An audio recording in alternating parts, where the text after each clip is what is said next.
Como te prometimos en el capítulo anterior, he aquí el mundo del pasado hecho en miniatura por Chocho en Uruguay. Bueno, esto que tenemos acá es un motor a vapor que era el encargado de mover la máquina trilladora. La trilladora era una máquina estacionaria que se llevaba a la chacra y ahí se hacía la trilla. Cada vez que encuentro algo trato de reproducirlo. Acá tenemos un surtidor de los primeros surtidores de Nasta. Historias de mar y sierras, trae un mundo de engranajes, ruedas, caños y herrajes, asombro. Esto que tenemos acá es una réplica de los motores que estuvo la usina en Minas. Historias de mar y sierras. Ganadores del Premio Gaucho. 3 premios Cuta de Plata, un Morosoli y el Premio Cuta de Oro al mejor programa en todo el Uruguay. Producido por Gaby Ceballos y Anabel Bouza, el programa minuano más premiado de la historia. Historias de mar y sierras.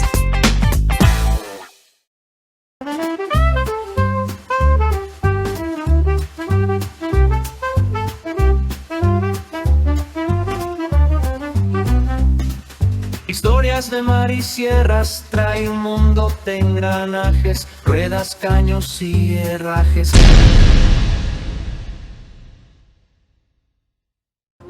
Un hombre llamado Horacio, una visión llamada pasión, con impresionante precisión, nos entretiene todo el rato. Historias de mar y sierras en un mundo de miniatura, talentos de nuestra tierra o que me vaya cortura. Historias de mar y sierras en un mundo de miniatura, talentos de nuestra tierra o que me vaya por tortura.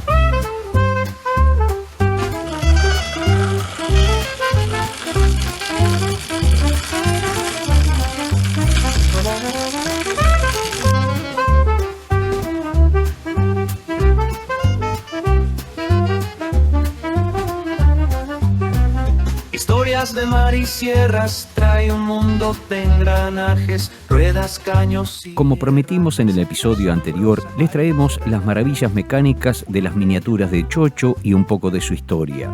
Ganador de un premio Morosoli por su arte y figura infaltable en los remates, comprando máquinas de escribir viejas, registradoras y todo lo que tuviese piezas mecánicas. Herrajes, asombrosa apariencia verdadera. Un hombre llamado Horacio, una visión llamada pasión, con impresión.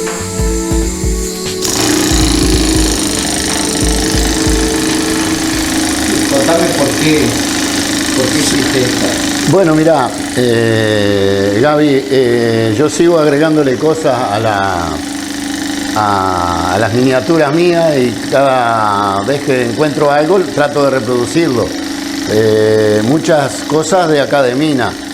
Esto es una panadería que ya dejó de funcionar, que es la panadería olímpica de Pascual Infante, la cual estaba ubicada en la calle Carabajal, entre 25 de mayo y Rodó.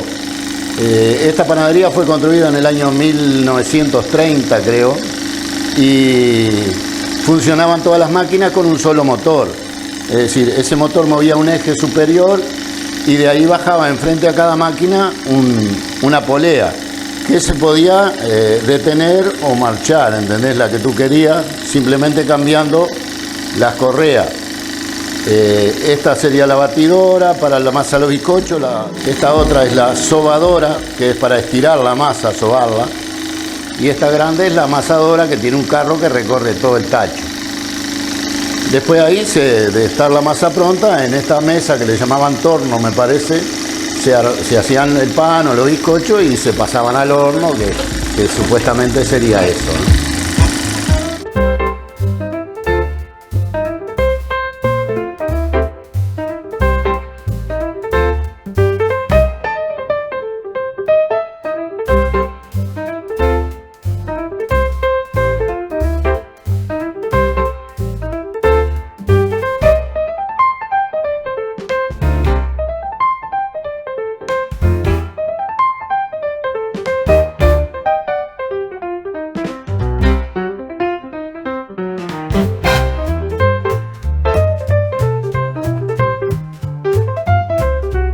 yo, ya te digo, he tratado de rescatar un poco el pasado con cosas de minas y de acuerdo a lo que voy consiguiendo voy tratando de reproducirlo, ¿no? Mira, esto es un carrito que lo tenía la confitería Irizarry para los repartos. Era tirado por un pony o un peticito, ¿viste? Porque hay una foto de donde yo lo saqué que está con el pony que lo tiraba, ¿no? Era para reparto pequeño, ¿no? Desde luego. Por acá tenemos otro que es de la panadería La Uruguaya, que viene a ser la panadería Rodríguez de hoy en día, cerca de la terminal, allí por la calle 18. También era el carro que repartía el pan. Claro que la panadería es de una empresa y el carro es de otra, ¿viste? Acá tenemos un surtidor de los primeros surtidores de Nasta. Digo, voy a hacer un surtidor. Y después yo me acordaba que en Estación Solís hay uno que también yo había ido a un beneficio de la escuela de allí de Estación Solís y lo vi al surtidor ese que está en la estación. Y después tuve la suerte de verlo de nuevo en un programa tuyo que estuviste filmando ahí en esa zona y se ve el surtidor también.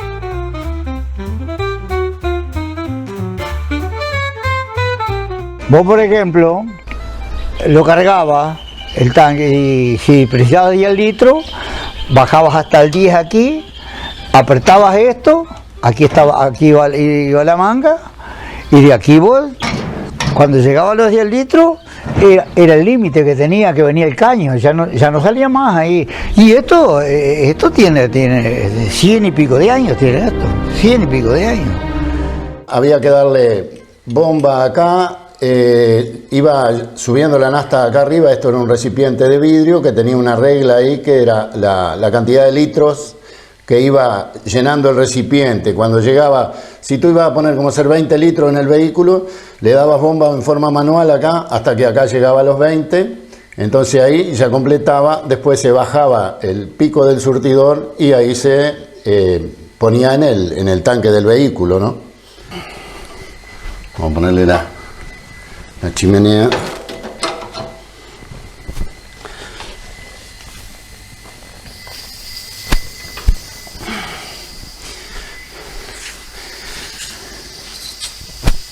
Esto es una caldera a vapor que en este recipiente llevaba el agua, en la parte inferior se le hacía fuego. Acá tiene un manómetro que indica la presión que levantaba el vapor. Esta es la válvula de seguridad. Si se pasaba de presión, esta válvula abría y la presión bajaba. Ahí se ve la aguja del manómetro. También tenía un silbato que era para llamar al personal cuando había vapor suficiente.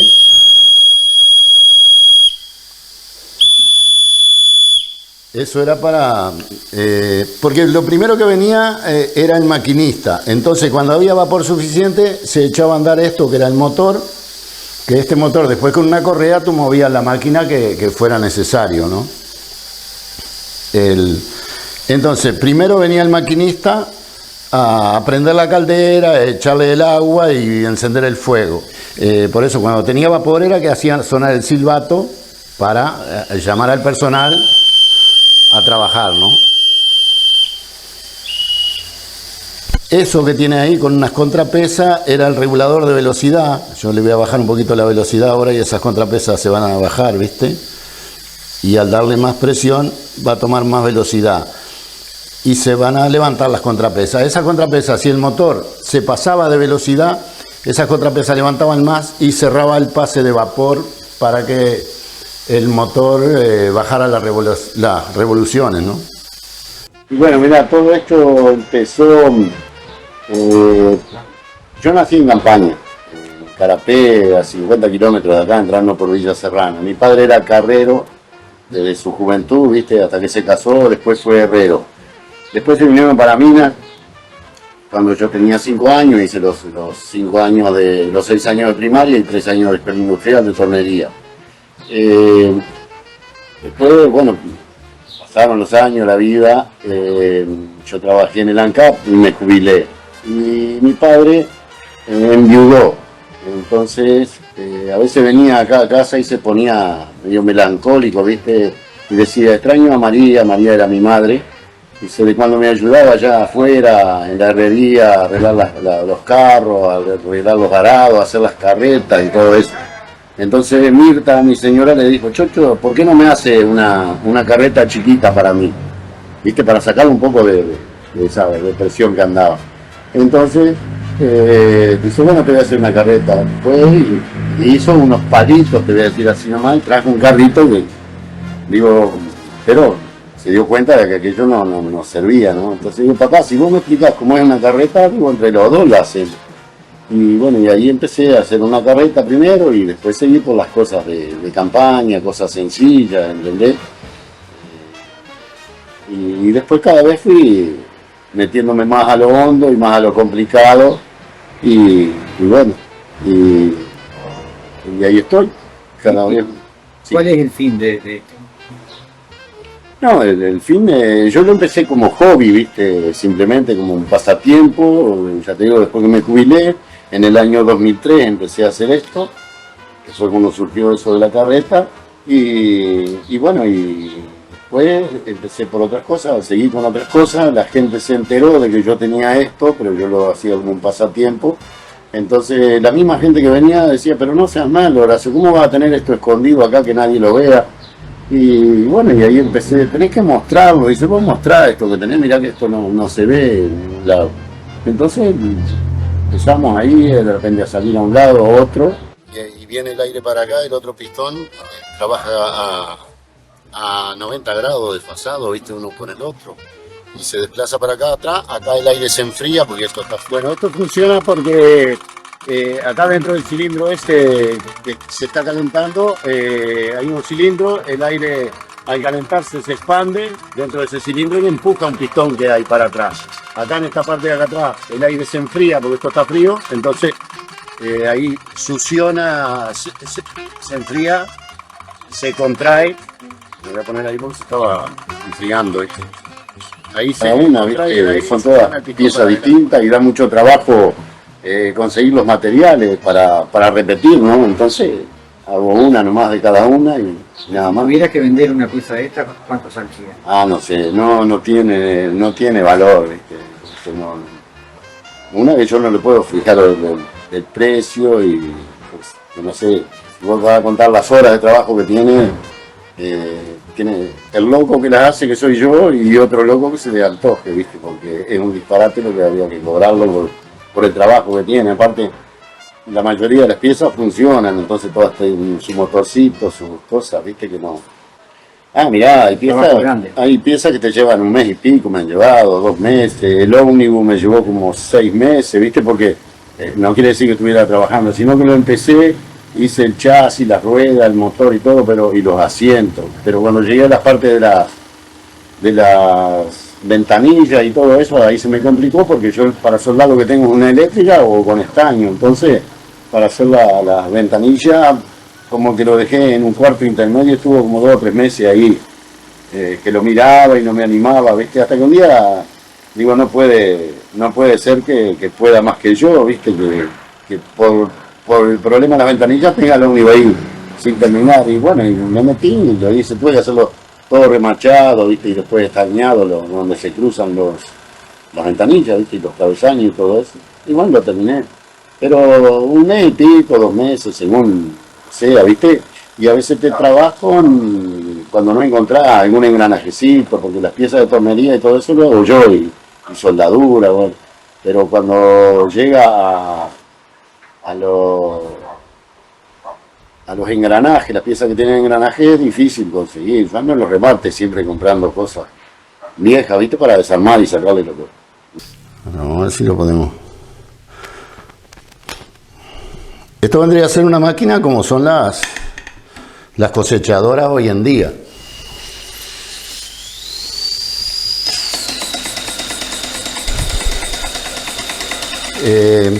Bueno, esto que tenemos acá es un motor a vapor que era el encargado de mover la máquina trilladora. La trilladora era una máquina estacionaria que se llevaba a la chacra y ahí se hacía la trilla.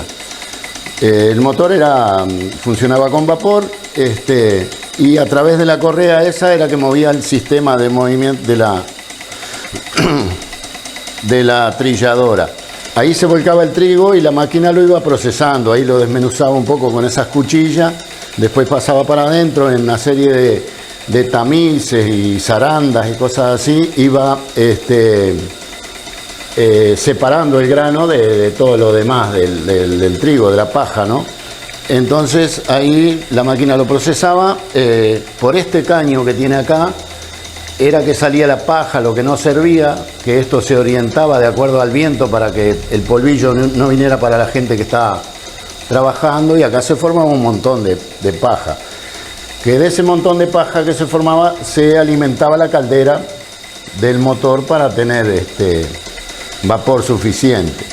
Es decir, por esta parte acá, esta parte se llamaba clasificador. Ahí tiene 3 bocas de salida, que ahí era donde se embolsaba. Salía por cada boca distintos tipos de grano, el grano bueno, el quebrado o el grano de menor tamaño, no salía por la otra boca. Esta que está acá era una bomba para inyectarle agua a la caldera, que salía de un tanque, el agua iba de un tanque que estaba colocado acá al lado de la chimenea para tener el agua ya tibia, ¿no? Entonces no perder temperatura al inyectársela a la caldera. Tenía que ser una bomba de pistón, porque de lo contrario no vencía la presión que tiene la caldera adentro, que eran 3 o 4 kilos de presión, ¿no? Esto, como te digo, era una máquina estacionaria que había que llevarla con bueyes. En esa época se llevaba con bueyes tanto la máquina como el motor. A mí me gustaría que esto lo pudiera ver todo un país, que, como decía Gonzalo Abella, quisiera que todos los gurises de todo el país pudieran conocer estas cosas, porque al verlas funcionar y con la explicación, los niños pueden aprender, tienen una clase de historia, tienen una clase de geografía, tienen una clase de química, de física, y que muchos niños hoy en día no conocen la historia de esas máquinas, porque ya están en desuso y se han perdido.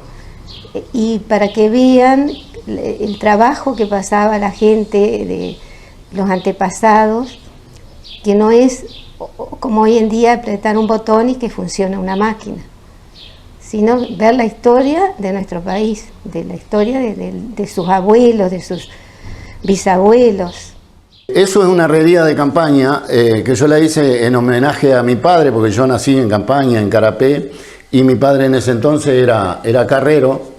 Entonces después vendió su carreta y compró una herrería, siempre allá en la zona de Carapé. Y bueno, yo como en honor a él hice la carreta primero, y después hice esto, que es una herrería clásica de campaña, ¿viste? Donde tiene la fragua, el banco de trabajo, la morsa, el yunque o bigornia, la máquina de agujerear o el taladro. Tenía un dispositivo ahí, ¿viste? Acá en la parte superior, un crique, que en cada vuelta que tú le das, ese crique acciona una tuerca que era la encargada de hacer bajar la mecha. Es decir, bajaba en forma automática la mecha. Cada vuelta que daba movía un poquito ahí ese crique, y ese crique hacía accionar la tuerca, y esa tuerca hacía bajar el eje de la mecha, ¿no? Y tenía una palanca de cambio de velocidad también, que ahí tenía 2 engranajecitos que daba más o menos velocidad a la mecha.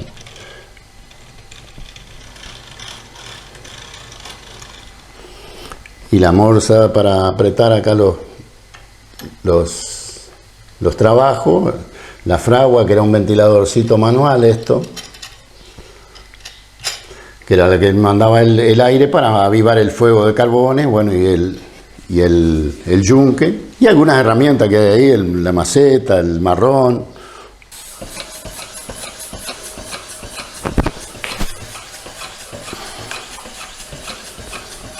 Esto que tenemos acá es una réplica de los motores que estuvo la usina en Minas.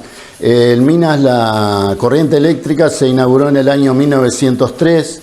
Eran 3 motores similares a ese, movidos a vapor, de los cuales uno de ellos le daba el alumbrado a las viviendas hasta las 12 de la noche. Hay que ubicarse en esa época, que se apagaban a las 12 o a las 2 de la mañana los motores. Era 1903, prácticamente ni vehículos habían en esa época, eran carros lo que más que circulaba y carreta. Y bueno, está en los libros eso dice que en 1903 fue cuando se inauguró la luz eléctrica en Mina. Pero el 12 de octubre de 1902, cuando se inauguró el monumento a La Valleja en la Plaza Libertad, en la programación de ese día dice que a la hora 19 creo que se encenderían las luces del alumbrado público.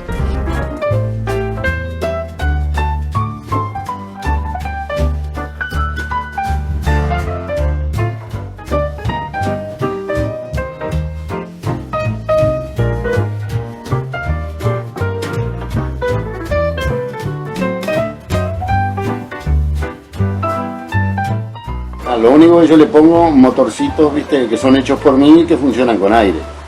Ahí, desde luego, viste, como el ómnibus no era un motor que marchara con aire, pero antes de ponerle un motor a pila o un motor eléctrico, viste, con transformador, decidí hacer los motorcitos esos yo mismo, que eso fue a impulso de mi señora Mirta, que primero había hecho una máquina de esquilar chiquita yo, y le hice la copia de un motor original, de un motor Kussmann, viste que era. Entonces dice Mirta, pero ¿cómo va a hacer una máquina y que no tenga, que el motor no funcione? Tenés que hacerlo funcionar. Y digo, Mirta, hacer un motorcito tan chiquito que funcione, a no ser eléctrico, no era difícil, ¿viste? Y buscando en una revista, unas hobbies argentinas que venían antes, que eran como unos fascículos que venían todos los meses, estoy hablando de la época del 40, viste, hasta el 50 y pico vinieron esas revistas, y encontré las hobbies, viste, más que nada de ferrocarriles, en miniatura, viste, modelos así, y lanchas y avioncitos, y alguna otra cosa. Pero venía un motorcito despiezado, todo que venía como el croquis ahí de los motores, viste, y entonces de ahí lo saqué e hice el primer motorcito. Y funcionó con aire, viste, y era una réplica de un motorcito a vapor. Pero yo lo hice andar con aire, bueno, y después que hice ese motor, entonces lo apliqué, el mismo tipo de motor lo apliqué a muchas piezas, ¿entendés? Eso lo conseguí, ese de Cuñot, en 1769, fue construido y está considerado el primer automóvil. Y ese me lo prestó, nosotros estuvimos exponiendo en San Carlos durante una semana, y un señor mecánico que fue allí a la exposición me dijo, mira, yo tengo un librito, dice que vienen las máquinas más antiguas y los vehículos más antiguos. Dice, te lo voy a traer y te lo voy a regalar. Digo, no, a mí no me lo regales, digo, traerlo si querés y tú me lo prestas, y yo si veo que hay algo que me interese, le hago una fotocopia. Y el Morosoli era una cosa que yo ni esperaba. Una cosa que nunca soñé que pudiera llegar a eso, ¿viste? A que me premiaran con una cosa tan alta como es un Morosoli de plata. Fue una cosa que me agarré en un estado de nervio que no esperaba. En realidad, a mí cuando me llegó la notificación me decían que me iban a premiar con un Morosoli, pero yo pensaba que era un reconocimiento, ¿viste? Un diploma o una medalla o una plaqueta, algo así. Y bueno, me dijeron que el 24 de noviembre tenía que ir al Teatro La Valleja a recibir eso. Yo no sabía ni de qué se trataba. Entonces cuando entré al teatro allí y me dan una carpeta, y en esa carpeta dice Horacio Chocho, Morosoli de plata, ahí uno va más o menos preparado, pero al ser una cosa tan grande, tan alto para mí, quedé sorprendido, ¿viste? Y bastante nervioso, te voy a decir así, que fui, bueno, nos entramos con mi señora, nos sentamos, pero yo estaba que volaba de los nervios, ¿viste? Porque ¿Quién fue que lo filmó con un celular? ¿Fuiste de tu familia? Sí, fue mi hijo el que filmó, viste, una parte desde la platea una cámara de esas chiquitas que hay, viste, es lo que tengo. Morosoli de plata es en artesanía. Lo entrega el profesor Humberto Klamer, a quien le solicitamos que suba al escenario. Buenas noches, bienvenido. Nuestro homenajeado en artesanía es un miniaturista. Nació en Carapé, Maldonado, en el año 1942. Su familia se traslada a Minas en el año 1948 y es aquí donde adquirió en la Universidad del Trabajo, la UTU, los oficios de tornero y electricista. Luego de 30 años de trabajo en ANCAP, se jubila y comienza recién entonces su dedicación al miniaturismo, las reproducciones a escala y el maquetismo. El desarrollo de estas habilidades será simultáneo de la recreación del acervo rural e industrial de su propia historia personal, lo que se traduce en reproducciones a escala de carretas y maquinaria de época, vehículos y medios colectivos de transporte, molinos y diversos sistemas de producción local. Sus dominios técnicos permiten la animación funcional de sus reproducciones mediante el empleo del aire comprimido. Le pedimos a Horacio Chocho que se acerque al escenario para recibir su estatuilla.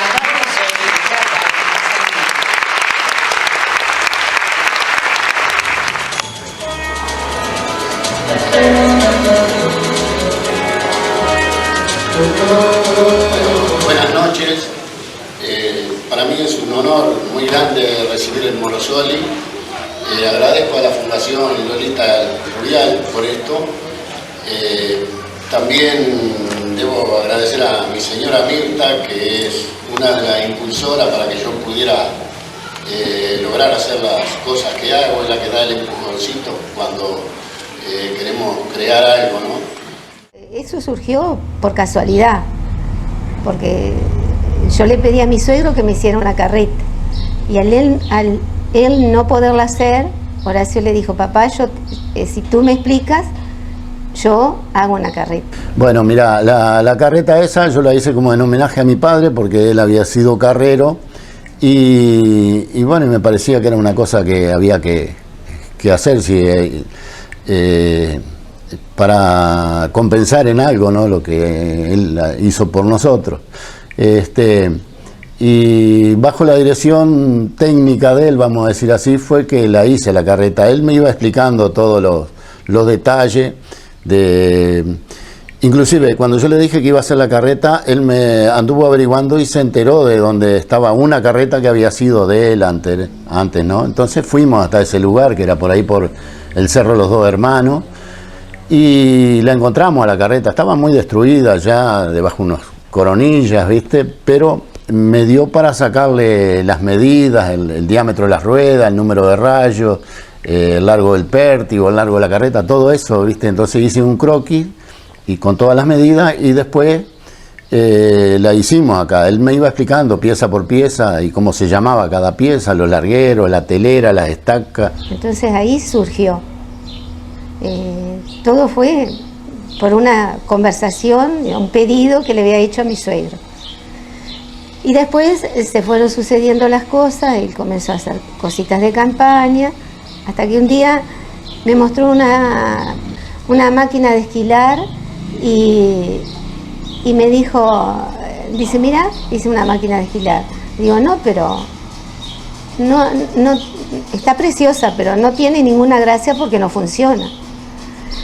Las cosas deben de funcionar para que tengan sentido.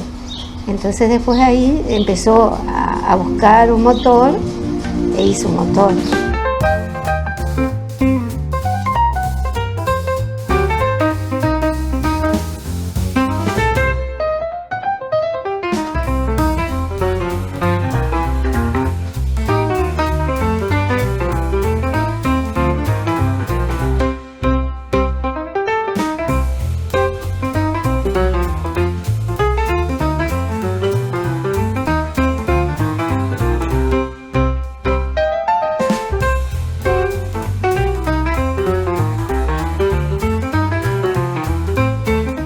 Y el manicero está ahí, es un clásico de Minas, ¿viste? Que está en la casa de la...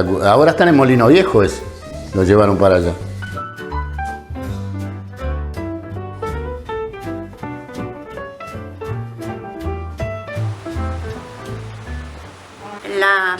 esta funcionaba con las brasas, se tostaba maní y se quería aprovechar más el calor de las brasas y se le instaló un tanque de agua.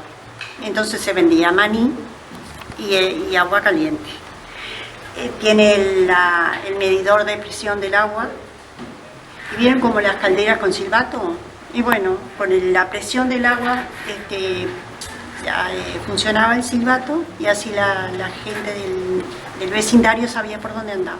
Empecé a ir al molino porque yo quería hacer una réplica para tener algo más de la ciudad de Minas.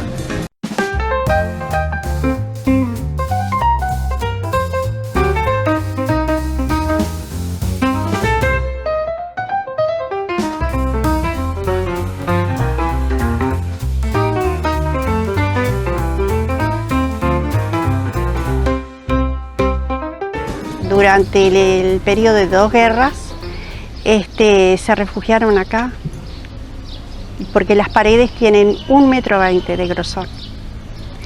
Se refugiaron los colorados y los blancos estaban acá en el San Francisco y de ahí tiraban pensando que las paredes eran como comunes. Está hecho con madera de tea. La tea viene a ser la parte central de los pinos viejos, la pinotea.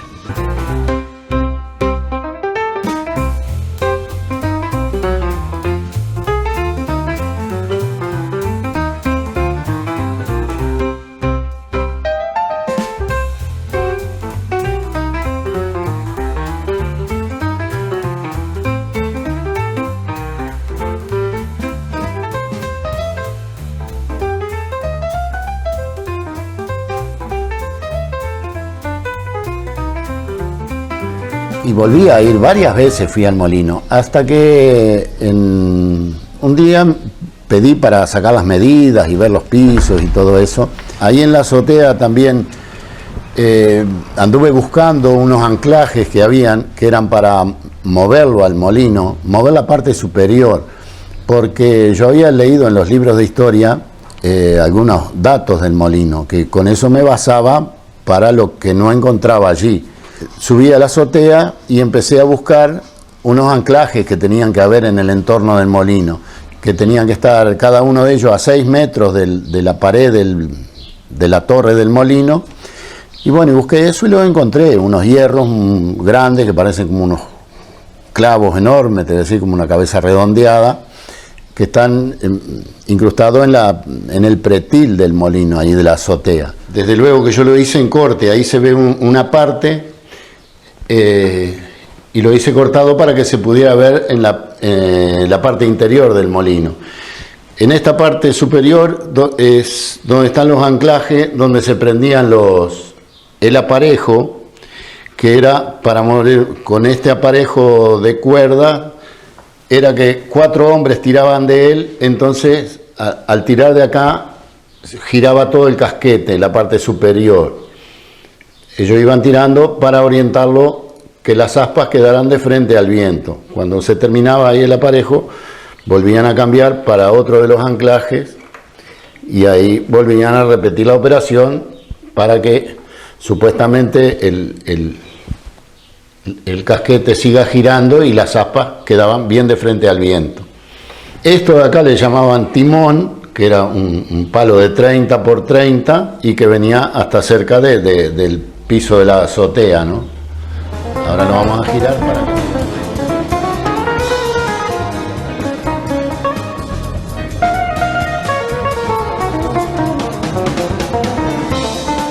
Todo el mecanismo, yo le voy a dar con la mano acá y vas a ver cómo funciona todo el sistema. En la parte superior ahí tenía las piedras, que era una móvil y una fija. El grano se volcaba en ese canalón que tiene ahí, en esa tolva, caía al centro de la piedra, por el centro de la piedra caía y se metía entre las dos. Las piedras tenían unas ranuras en forma radial, que era para que el grano se metiera ahí y iban desapareciendo hacia la parte exterior de la piedra, entonces ahí lo trituraba el grano.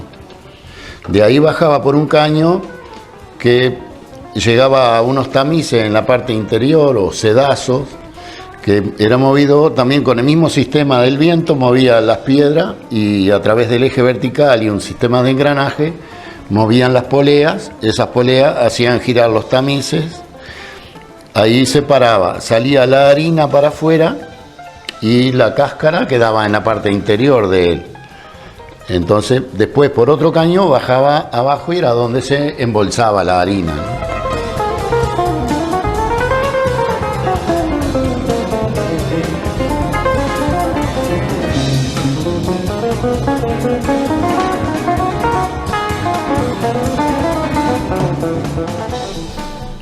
Maquetas de la nostalgia. Sí, como maquetas de la nostalgia, sí, ¿viste? Es decir, yo lo que tengo es todo como un viaje al pasado, sí, a la nostalgia. Y yo disfruto haciendo eso, y disfruto después que lo tengo terminado y que veo que eso funciona. Como disfruto mucho también cuando viene la gente a ver acá a casa y que la gente, mucha gente ha visto esa maquinaria y revive ese momento de la juventud de ellos, sobre todo personas muy mayores, ¿no? Que me dicen, yo trabajé en una máquina como esta, sobre todo como la trilladora, esto marchaba con fuego, había que hacerle fuego y por acá salía esto y por allá salía el otro. Y yo disfruto y aprendo con esa gente también.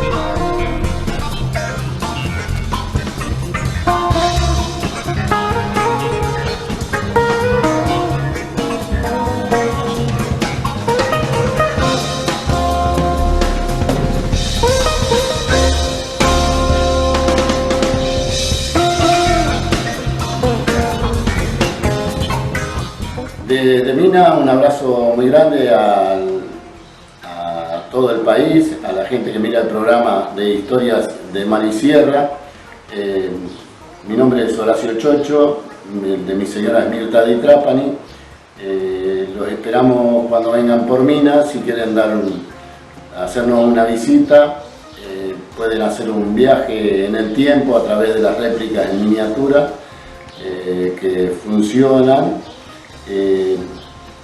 La dirección es Carabajal 322 en la ciudad de Mina y el teléfono 444-23464. Bueno, hasta pronto, gracias a Historia de Mar y Sierra y que tengan un feliz año. Gracias. Y los esperamos acá los que quisieran venir. Un hombre llamado Horacio, una visión llamada pasión, con impresionante precisión nos entretiene todo el rato. Historias de mar y sierras en un mundo de miniatura, talentos de nuestra tierra o que me vaya por altura. Historias de mar y sierras en un mundo de miniatura, talentos de nuestra tierra o que me vaya por altura.